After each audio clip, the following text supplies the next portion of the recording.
So very quickly we're going to talk about Mari's hierarchy and the overall process of approaching asset texturing.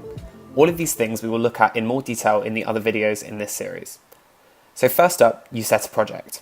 Here you choose your geo and you can set up some default channels for you. Once that is done, I will look at my reference a bit and work out how I'm going to approach texturing. With this camera, projections aren't going to give me the cleanest results. It's a lots of bare materials like metal and plastic, so it's probably going to be a lot of procedural layers with hand-painted breakup. Or if you're working in Mari 4.5, you can use the new material workflow to help get really good results.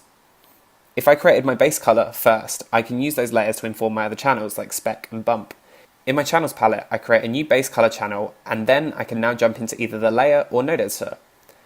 For now, I'm going to make a new layer and flood it with a rough base color. From then, I can start building it up and the artistic section begins. Once I have a base color channel I'm happy with, I can begin on my secondary maps.